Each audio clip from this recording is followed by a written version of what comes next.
નમસ્કાર મિત્રો, સ્વાગત છે તમારું અમારા યુટ્યુબ ચેનલ ની અંદર। મિત્રો, ખેડૂત ખાતેદારો માટે સારા સમાચાર। જ્યાં મિત્રો જમીન વારસાઈ માટે જાન્યુઆરી 2026 ના મહિનામાં સરકાર દ્વારા 5 નવા નિયમો લાગુ કરવામાં આવ્યા છે।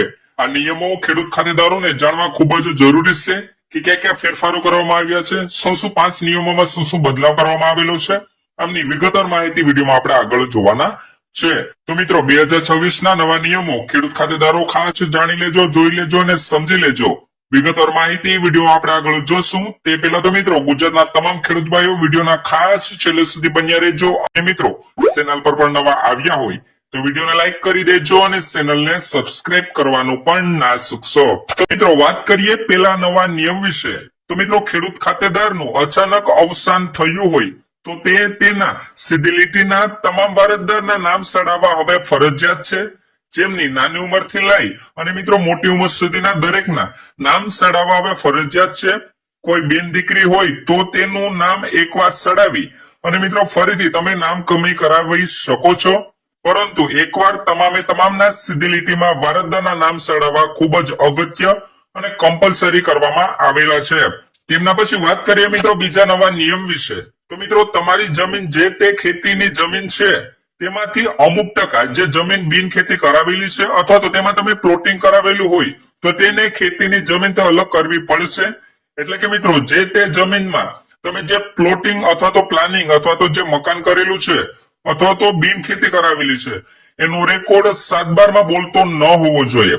મતલબ કે મિત્રો બિન ખેતી કરાવેલી જમીનનો સર્વે નંબર અલગ હોવો ખૂબ જ જરૂરી અને કમ્પલસરી કરવામાં આવેલું છે।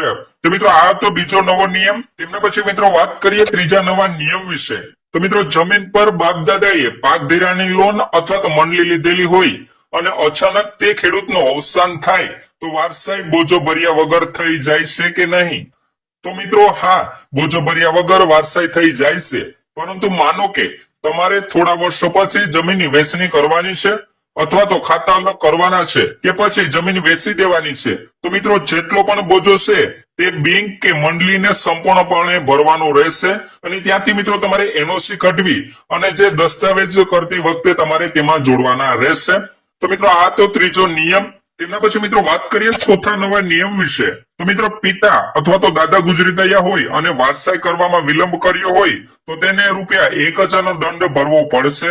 મિત્રો અવસાન બાદ 5 વર્ષ સુધીમાં સીધી લીટીના વારસદારની વારસાઈ નહીં કરવામાં આવે તો આ દંડ મિત્રો તમારે તલાટી મંત્રીને ભરવાનું રહેશે। ત્યારબાદ જ મિત્રો તમે વારસાઈની પ્રક્રિયા પૂર્ણ કરી શકશો। તેમના પછી મિત્રો વાત કરીએ છેલ્લે 5મા અને મહત્વપૂર્ણ નવા નિયમ વિશે। તો મિત્રો જો ખેડૂત ખાતેદારનું અચાનક અવસાન થઈ જાય છે અને તેમનો પુત્ર સગીર અવસ્થા એટલે કે 17 વર્ષથી ઓછી ઉંમરનો છે અને મિત્રો તેની વારસાઈ કરવાની હોય તો થઈ શકે કે નહીં? તો મિત્રો વારસાઈ તો થઈ શકશે। એટલે કે મિત્રો તે સગીર અવસ્થાનો હોય અથવા તો પુખ્ત વયનો પુત્ર હોય તે તમામની વારસાઈ તો થઈ શકશે જ। તેમજ મિત્રો તેના ભાગની જમીન કોઈને વેચી શકાય કે નહીં? તો મિત્રો તેમના ભાગની જમીન વેચતી વખતે તમારે કોર્ટમાંથી પૂર્વ પરવાનગી લેવાની રહેશે, જે મિત્રો આ મુજબની રહેશે। એટલે કે મિત્રો જે મિલકત વેચાણ કરવા માટેની પરમિશન અંગેની આ મુજબનું તમારે કોર્ટમાંથી પૂર્વ પરવાનગી લેવાની રહેશે।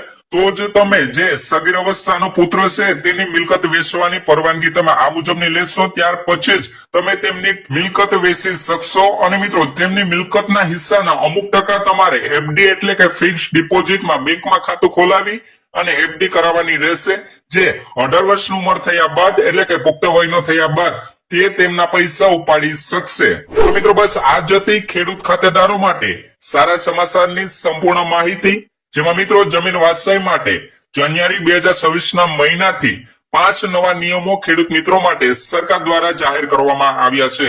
આ નિયમો ખેડૂત મિત્રોને જાણવા ખૂબ જ જરૂરી હતા। તો મિત્રો બસ આ જ હતી 5 નવા નિયમોની સંપૂર્ણ માહિતી।